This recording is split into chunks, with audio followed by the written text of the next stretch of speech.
Hello, I am a medical diagnostic sonographer, also known as an ultrasound technologist, and I use machines like this one behind me to look inside the body. Most people, when they hear the word ultrasound, they think of babies.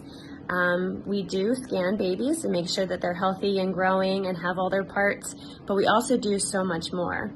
We can scan anywhere from the toe all the way up to the head, and we look at different organs in the body to try to help doctors find out what might be causing their patient to feel sick.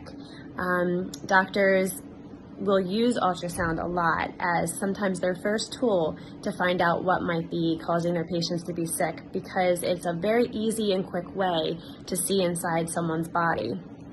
I've been doing ultrasound for about 8 years. For school, it was a 13-month program that we did need prerequisite courses for. So that means there were some classes such as English and anatomy and physics and a couple other courses in there that we needed to get before we got into the program. And so typically that takes about 2 years. And then once you're in the program in this area is about 13 months. So not so bad. This was a second career choice for me. I didn't really know what I wanted to do when I got out of undergrad. And I met someone who was like a role model to me. And she was a sales rep for military-grade portable ultrasound machines. And so I got to go with her to conferences where she would scan my knee for doctors and other people who were interested in her machine to show them the versatility of her ultrasound machines and how well they image the muscles and the tendons in my knee. So once I got the feel for that and got to see that firsthand, I just thought it was the coolest thing. And found out a little bit more about it. It is a growing field, so many opportunities and so many different things that you can go into, whether you want to scan just babies or you want to do more general imaging of the body, like the liver, kidneys, gallbladder, or you can do vascular, where you look at the veins in the body. I just so happen to get to do all three of those. We also have cardiac sonographers who look at just the heart. That is one thing that I don't do, but it is pretty cool. So lots of different things you can do with ultrasound, and one of the things that I like the most is every day is different. I never know what I'm going to get walking into work.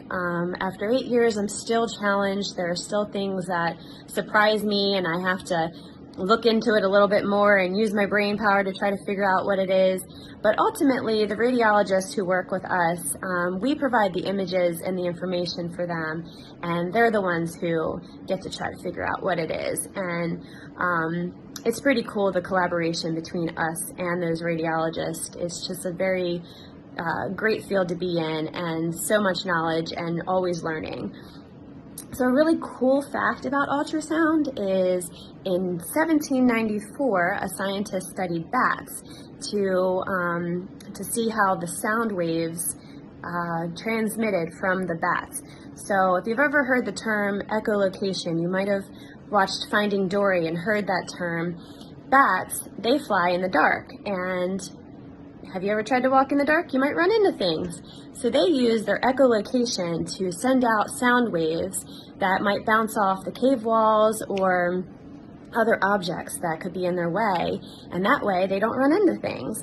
So those sound waves that go out through the bat, they bounce off those walls and they come back, and the bat knows where to go. So ultrasound uses that technology as well, where we have sound waves now go into the body, bounce off different organs and objects in the body, and then come back as a picture on the screen. So I'm going to give you a quick little show and tell here, and then we'll be done. So here's my ultrasound screen where I'm going to make my image.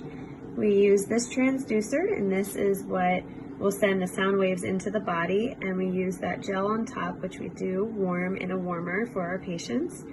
And that gel is going to help the transducer adhere to the skin so that there's no air between. And you see my liver on the screen, and then I scan out, and you're going to see my kidney there, and that is an ultrasound image.